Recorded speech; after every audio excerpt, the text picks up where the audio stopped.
Welcome to the Monsters Among Us podcast. This is episode 13, Skunk Ape. We're diving straight into the shadowy corners of Florida today. Yep, looking at its legendary skunk ape. Yeah.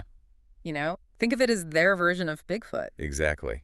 And today, we're zeroing in on some of the more unsettling encounters people have reported. It's actually surprising how many reports come out of Florida. It really is. Florida ranks third in the U.S. for reported Bigfoot or, skunk ape sightings. Third. That's high. It is. That kind of consistency, it really makes you wonder what's going on in those wilder parts of the state. And it's not just recent stuff either, is it? Not at all. The Seminole people, they have stories going way back. Yeah. A name for a creature that translates roughly to hairy man. Hairy man. So this is embedded in the local history, the folklore. Precisely. It's not just some modern fad. Yeah. And the descriptions, they tend to line up, more or less. Right. You hear about this large, powerfully built bipedal creature. Usually described as at least 7 feet tall, maybe more. Covered in shaggy hair, often reddish or brown. And the smell, the skunk part. That famous odor, yeah. Though interestingly, not every single report actually mentions the smell. Some do, some don't. Huh. Okay, let's get into some of these stories then, the ones that are a bit unsettling. Right. Well, there's one claim from back in 1974 that always stands out. Oh, yeah. What's that? Apparently, a sheriff's deputy supposedly shot at a skunk ape. Shot at it? Seriously? Yeah, before it managed to escape back into the swamp. Now, we should say this is a secondhand account. It came up in a documentary. Okay, so secondhand. But still, the idea, a law enforcement officer encountering something that causes them to, discharge their weapon. It's pretty intense, even secondhand. It suggests whatever this deputy saw, it was perceived as a real immediate danger. Large, threatening. Yeah, you can see why it adds to the creakier side of the skunk ape stories. Definitely. Then you fast forward a bit to 1997. There's another incident compelling for a whole different reason. What's that? The sheer number of witnesses involved. Right. The tourist bus incident. Exactly. A whole busload of tourists, maybe 30 people. 30 people, and they all saw something. Reportedly, yes. Yeah. They saw these large, upright creatures, and not just for a second, for like 15 minutes. 15 minutes? That's a long time to misidentify something, especially with 30 pairs of eyes. It really stretches the idea of a simple mistake, doesn't it? Mass hallucination.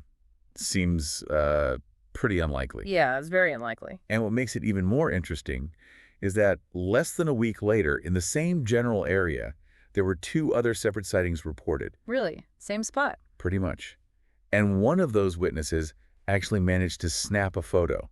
A photo exists. It does. Now, like pretty much all potential Bigfoot or skunk ape photos, its authenticity is heavily debated. We're not trying to validate it here. Right. Not judging the photo. But the fact remains, multiple sightings, short time frame, same area, even an attempt at photographic evidence. It adds layers. It certainly adds to the intrigue, yeah. Okay, so let's talk about Brian's encounter. This was, what, 2006? Yep, 2006, near Lake Okeechobee, on the Florida Trail. And this one feels different somehow. Maybe because of Brian himself, his background. I think so. Brian was, an experienced Florida outdoors guy, knew the woods, knew the swamps, knew the animals. Right. He wasn't some newbie out there. Not at all. And crucially, he was a self-proclaimed Bigfoot skeptic. He used to, actively scoff at the whole idea. So he wasn't looking for it. He wasn't predisposed to believe. Quite the opposite. Which makes what happened next really impactful for him. It totally shook his worldview. And it happened at night, right? He was hiking after dark. Yeah, he apparently napped during the heat of the day, then started hiking in the evening when it cooled down, using a headlamp. And then he tripped. Yeah, tripped over what he thought was just a root or maybe a log or something. Yep. And that's when things got weird. How so? Well, first there was the noise, the thud of him falling, immediately followed by this intense rustling sound in the palmetto bushes nearby, like something big was moving through them, fast. And then, as he scrambled to get back up, get his footing, he saw it, this enormous dark shape. Enormous. How? Did he get a sense of scale? He did. And this is pretty striking. Brian himself is tall, like 6'4". Okay. And he said, from his perspective, looking up slightly after getting up, he was looking at the area between its shoulder blades. Whoa. Okay, so if he's 6'4" and looking at its shoulder blades, that thing was huge. Absolutely massive.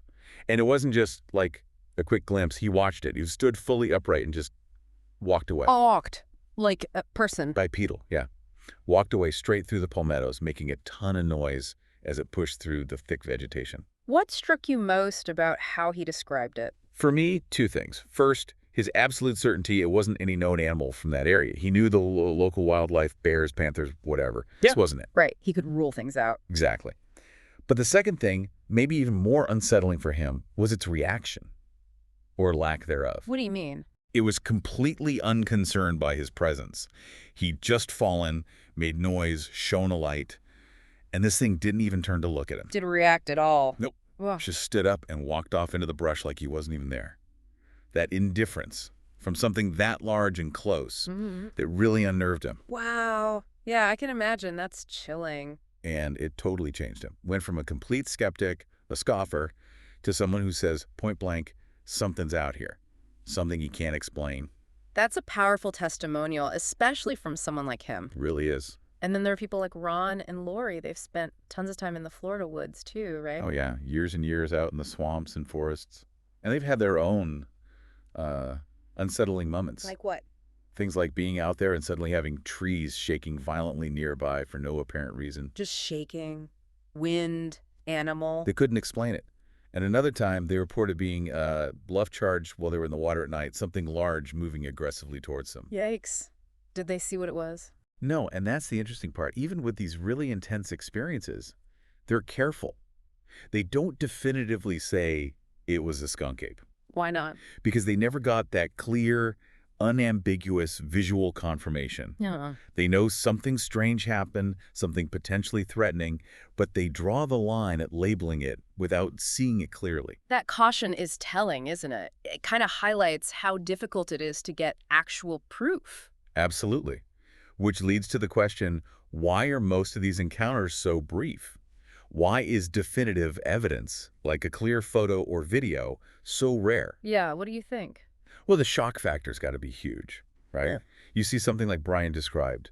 Your first instinct probably isn't, let me grab my phone. No, it's probably, what is that? Or just freeze. Exactly. Fight or flight kicks in. Your brain is trying to process something completely unexpected, potentially frightening.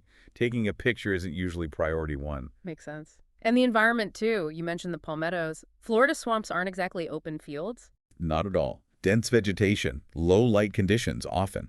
It makes clear observation, let alone photography, really difficult. Even known animals like the Florida panther are incredibly elusive and hard to photograph well in the wild. Yeah, good point. So that elusiveness, it fuels speculation, right? Some pretty wild theories sometimes. Oh, definitely. Yeah. You hear some, let's say, unusual ideas, things like skunk apes entering the spirit world through portals, Portals, okay. or having clear hair that Yeah. lets them just vanish, stuff like that. Right. I mean, those are out there. They are. And while you can appreciate people trying to explain the elusiveness, those kinds of theories really move way beyond anything evidence-based, pure speculation. Okay, so let's stick to more grounded explanations. The big one you always hear is bears, right? Misidentified black bears. That's the go-to skeptical explanation, for sure. And look, Florida does have a healthy black bear population. It's plausible some sightings are bears. But can it explain everything? All these reports? It seems unlikely, especially when you consider, like we said, witnesses like Brian who know bears well, or the sheer size reported sometimes, often exceeding typical bear dimensions. And the bipedal movement. Bears can stand up, but walking upright for extended periods? It's not their normal gait. Yeah. Plus, the consistency in descriptions across different reports. Yeah. Simply dismissing everything as a misidentified bear feels a bit too simplistic. It doesn't quite fit all the data points we get from these accounts. So we're left in this place where, okay, there's no definitive science-backed proof, no body, no undisputed DNA, not even universally accepted footage like, say, the Patterson-Gimlin film, which itself is debated endlessly. Exactly. We don't have that smoking gun. But these personal accounts, especially the ones like Brian's or the unsettling feelings Ron and Lori described, they're compelling, aren't they? They feel genuine. They absolutely do. When someone experienced, someone skeptical, has an encounter that fundamentally changes their understanding of what's possible in those woods, you have to pay attention to that. It makes you wonder, even without proof, the stories themselves have power.